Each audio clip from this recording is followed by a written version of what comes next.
হরে কৃষ্ণ। আমি আমার পরমারাধ্য গুরুদেব বিষ্ণুপাদ পরমহংস অষ্টোত্তর শত শ্রী শ্রীমৎ ভক্তি সুন্দর ভাগবত মহারাজের রাতুল চরণ যুগলে অগণিত ভক্তিপূর্ণ প্রণাম জানাই এবং সকল সাধুগুরু বৈষ্ণব ভক্তবৃন্দের শ্রীচরণ কমলে জানাই আমার ভক্তিপূর্ণ প্রণাম। আজ আমরা জানব 2026 সালের সবথেকে শ্রেষ্ঠ ব্রত সম্পর্কে। সবথেকে শ্রেষ্ঠ ব্রত হলো পাণ্ডবা নির্জলা একাদশী ব্রত।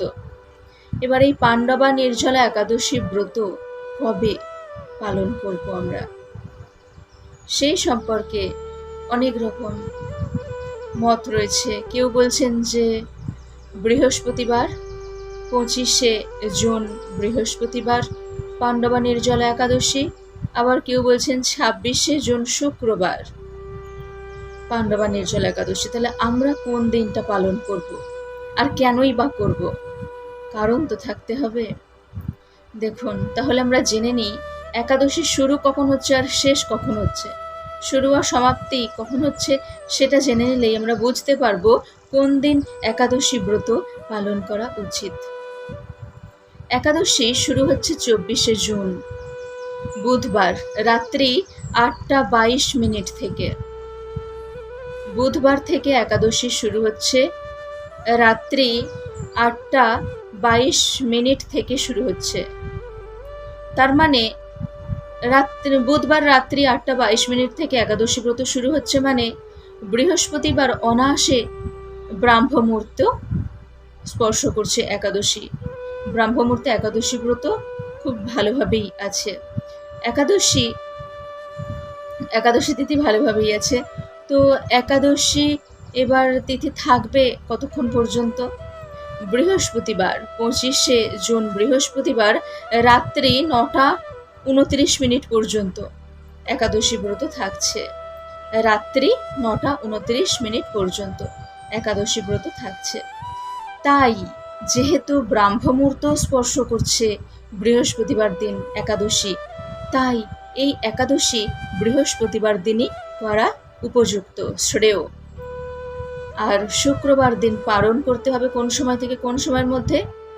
26শে জুন শুক্রবার পালন করতে হবে সূর্যোদয়ে 4:57 গতে 9:26, সকাল 9:26 মধ্যে পালন করে নিতে হবে।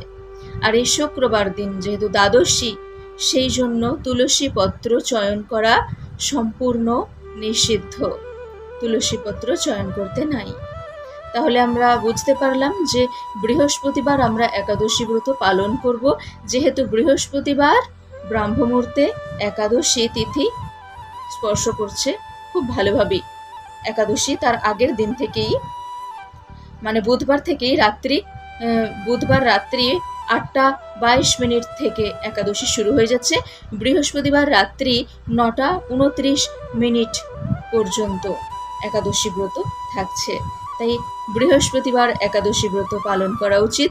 আর শুক্রবার দিন ব্রাহ্ম মুহূর্ত তো স্পর্শ করছে না একাদশী তিথি।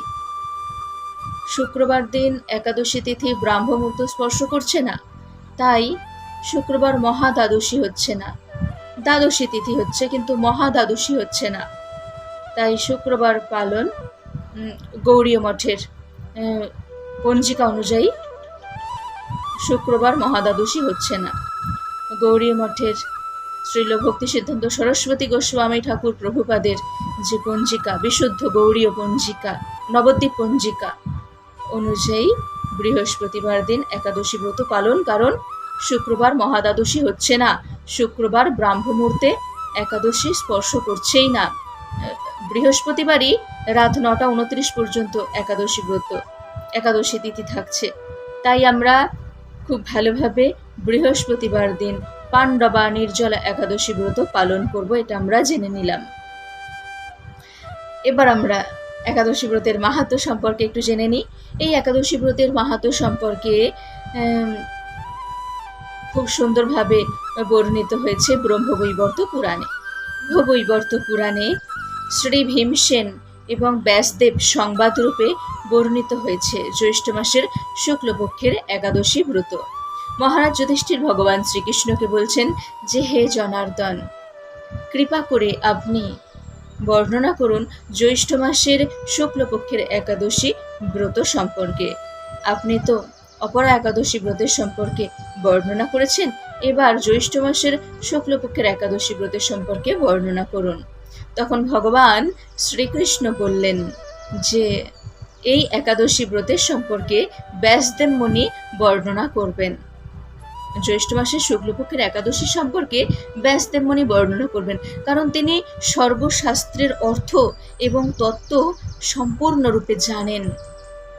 তখন মহারাজ যুধিষ্ঠির ব্যাসদেব মুনিকে বললেন যে হে মহর্ষি দ্বৈপায়ন, কৃপা করে আপনি বর্ণনা করুন জ্যৈষ্ঠ মাসের শুক্লপক্ষের একাদশী ব্রত সম্পর্কে।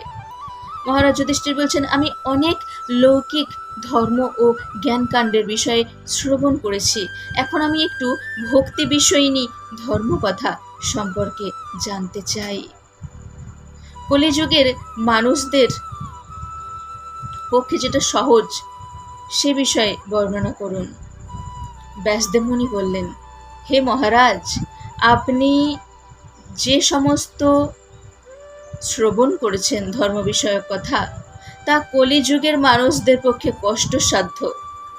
যা সুখে, সামান্য খরচে এবং অল্প কষ্টে পালন করা যায় এবং যা মহাফল প্রদান করে, যে ব্রত অতি অল্প কষ্টে সামান্য খরচে পালন করা যায়, আবার সুখে পালন করা যায়, আবার মহাফলও লাভ করা যায়, সেই রকম ব্রত সম্পর্কে এখন বর্ণনা করছি। উভয় পক্ষের একাদশী ব্রততে কখনো ভোজন করবে না, উপবাস থেকে উভয় পক্ষের একাদশী ব্রত পালন করবে। দ্বাদশীতে স্নান করে শুচি শুদ্ধ হয়ে নিত্যকৃত সমাপনের পর ভগবান শ্রীকৃষ্ণের অর্চনা করবে। এইভাবে একাদশী ব্রত পালন করবে। আর অশৌচাদিতেও, যে আমার অশৌচ তাই আমি একাদশী ব্রত পালন করব না, এই রকম না। ব্যাসদেব মুনি, শ্রীল ব্যাসদেব মুনি বলছেন যে অশৌচাদিতেও একাদশী ব্রত কখনো ত্যাগ করবেন না। যদি স্বর্গে গমন করতে চান, যদি দিব্যধামে গমন করতে চান, তাহলে উভয় পক্ষের একাদশী ব্রততে কখনো ভোজন করবেন না। যারা পাপ কর্মে রত আর যারা ধর্মহীন, সেই সমস্ত ব্যক্তিরাও যদি একাদশী ব্রত নিষ্ঠা সহকারে করে থাকেন, তাহলে যম যাতনা থেকে মুক্ত হয়ে যান, যম যাতনা থেকে মুক্তি লাভ করে থাকেন। তাই উভয় পক্ষের একাদশীতে ভোজন করতে নাই। এই কথা শ্রবণ করছিলেন ভীমসেন। তো ভীমসেন এই কথা শ্রবণ করে, ব্যাসদেব মুনির এই কথা শ্রবণ করে তিনি অসত্য পাতার মতো কাঁপতে শুরু করলেন আর বলতে লাগলেন, হে মহাবুদ্ধি পিতামহ, আমি কিভাবে ভোজন না করে থাকতে পারবো? একাদশী তিথিতে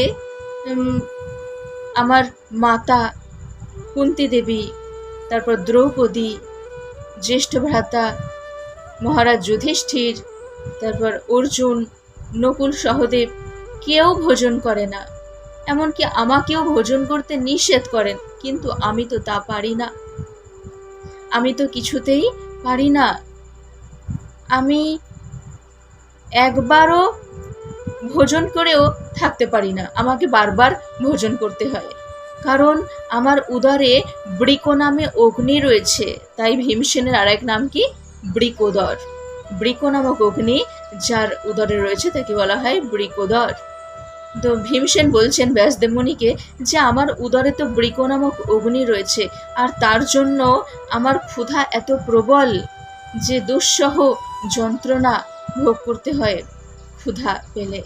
তাই আমি না খেয়ে থাকতে পারি না, একবার সারাদিন একবার ভোজন করেও আমি থাকতে পারবো না, বারবার আমাকে ভোজন করতে হবে। তাই আমি কিভাবে একাদশী ব্রত পালন করে কোনো কিছু ভোজন করব না, কিভাবে? তখন ব্যাসদেব মুনি বললেন যে ঠিক আছে, যদি একাদশী ব্রত ওই রকম ভোজন না করে যদি থাকতে না পারো, তাহলে অন্তত বছরের একটি একাদশী ব্রত নির্জলাভাবে পালন করতে হবে। জল পর্যন্ত গ্রহণ করা, পান করা যাবে না। তো সারা বছরের একটি একাদশী যদি নির্জলাভাবে পালন করতে পারো, তাহলে তুমি অবশ্যই দিব্য ধাম প্রাপ্ত হবে, তা না হলে সম্ভব নয়। এবার সেই একাদশী ব্রত কিভাবে পালন করতে হবে? ব্যাসদেব মুনি বলছেন যে একাদশীর দিন সূর্যোদয় থেকে একদম নির্জলা ভাবে উপবাস থাকতে হবে। একাদশীর দিন সূর্যোদয় থেকে দ্বাদশীর দিন সূর্যাস্ত পর্যন্ত জল পান না করে একাদশী ব্রত পালন করতে হবে। তবে সেই একাদশী ব্রত পালন করলে সকল একাদশী ব্রত পালনের ফল লাভ হয়ে যাবে। এমনকি এই যে আমরা সারা বছর একাদশী ব্রত পালন করি, কত ভুল ভ্রান্তি হয়ে থাকে একাদশী ব্রত পালন করতে গিয়ে। অজান্তে হয়তো ব্রত ভঙ্গ হয়ে যায়, আমরা বুঝতেই পারি না। কিন্তু এই পাণ্ডবা নির্জলা একাদশী, এই যে জ্যৈষ্ঠ মাসের শুক্লপক্ষের যে একাদশী ব্রত, এই ব্রত কেউ যদি নির্জলাভাবে পালন করে থাকেন, তাহলে সকল একাদশী ব্রত পালনের ফল লাভ হয়ে যাবে। একাদশীর দিন সূর্যোদয় থেকে দ্বাদশীর দিন সূর্যাস্ত পর্যন্ত জল না করে পালন করার কথা ব্যাসদেব মুনি বর্ণনা করছেন। আর না হলে সকল একাদশী ব্রত পালন করতে হবে ভোজন না করে। তো এই রকম ভাবে ব্যাসদেব মুনি যখন বর্ণনা করছেন, তখন ভীমসেন তিনি শ্রবণ করতে লাগলেন। শ্রবণ করে তিনি ভাবলেন কি যে ঠিক আছে, আমি একটি একাদশী ব্রত নির্জলাভাবে পালন করব, একদিন আমি কষ্ট করতে পারবো। একাদশীর দিন সূর্যোদয় থেকে দ্বাদশীর দিন সূর্যাস্ত পর্যন্ত আমি ওই একটা দিন কষ্ট করে পালন করে নেব, আর সকল একাদশী ব্রত পালনের ফল লাভ করব। তো এইরকমভাবে ভীমসেন বললেন যে ঠিক আছে, আমি একটি একাদশী, জ্যৈষ্ঠ মাসের শুক্লপক্ষের একাদশী নির্জলাভাবে পালন করব। এবার ব্যাসদেব মুনি বর্ণনা করছেন যে এই একাদশী ব্রত ভগবান শ্রীকৃষ্ণ আমাকে বলেছিলেন। শঙ্খ চক্র গদা বদ্ধধারী ভগবান শ্রীকৃষ্ণ আমার কাছে বলেছিলেন, বৈদিক ও লৌকিক সমস্ত ধর্ম পরিত্যাগ করে যারা আমার শরণাপন্ন হয়ে একাদশী ব্রত নিষ্ঠা সহকারে পালন করেন, এই জ্যৈষ্ঠ মাসের শুক্লপক্ষের একাদশী ব্রত, তারা সর্বপাপ থেকে মুক্ত হয়ে যান। ভগবান শ্রীকৃষ্ণ বলছেন যে সমস্ত কিছু পরিত্যাগ করে যারা আমার শরণাপন্ন হন, গীতায় ভগবান কি বলেছেন? সর্বধর্মান পরিত্যাজ্য মাম একং শরণং ব্রজ অহং ত্বং সর্বপাপেভ্যো মোক্ষয়িষ্যামি মা শুচঃ। যে সমস্ত কিছু পরিত্যাগ করে, সমস্ত ধর্ম পরিত্যাগ করে তুমি আমার শরণাপন্ন হও, আমি তোমাকে সমস্ত পাপ তাপ থেকে মুক্ত করে দেবো, কোনো চিন্তা করো না। তো এই একাদশী ব্রত পালন সকলের করা উচিত। কলিযুগে ধন সম্পদ দানের মাধ্যমে, সদ্গতি বা স্মার্ত সংস্কারের মাধ্যমে যথার্থ কল্যাণ হয় না। কলিযুগে দ্রব্যশুদ্ধিও নেই, শাস্ত্রোক্ত সংস্কার কলিযুগে বিশুদ্ধ হয় না, তাই বৈদিক ধর্ম সুসম্পন্ন হয় না। ব্যাসদেব মুনি বলছেন, হে ভীমসেন, বহু বলার আর কি প্রয়োজন আছে, তুমি তো বুঝতেই পারছো। এই একাদশী ব্রত, জ্যৈষ্ঠ মাসের শুক্লপক্ষের একাদশী ব্রত ধনধান্য প্রদানকারিণী আর পুণ্যদায়িনী। এই একাদশী ব্রত যারা পালন করেন, যমদূতগণ তাদেরকে স্পর্শ করতে পারেন না, তাদেরকে বিষ্ণুদূতগণ নিয়ে যান, দিব্য ধামে নিয়ে যান। আর এই একাদশী ব্রত পালন করে পবিত্র তীর্থে স্নান, দান, জপ, কীর্তন করলে তা সেই কীর্তি অক্ষয় রূপে প্রতিষ্ঠিত হয়ে থাকে। তাই এই একাদশী ব্রত নিষ্ঠা সহকারে পালন করবেন। ভীমসেন যেহেতু ব্যাসদেব মুনির কথা শুনে জ্যৈষ্ঠ মাসের শুক্লপক্ষের একাদশী ব্রত নির্জলাভাবে পালন করেছিলেন, তাই এই একাদশী ব্রতের নাম হয়ে গেছে পাণ্ডবা নির্জলা একাদশী ব্রত। আর এই পাণ্ডবা নির্জলা একাদশী ব্রতের মাহাত্ম্য কথা যিনি বর্ণনা করেন এবং যিনি শ্রবণ করেন, উভয়েই সমস্ত রকম পাপ তাপ থেকে মুক্ত হয়ে গিয়ে বিষ্ণুলোকে বৈকুণ্ঠ ধামে গমন করেন। সবাই পাণ্ডবা নির্জলা একাদশী ব্রত পালন করুন নিষ্ঠা সহকারে। সবাই বলুন হরে কৃষ্ণ কৃষ্ণ কৃষ্ণ হরে হরে, হরে রাম রাম রাম হরে হরে।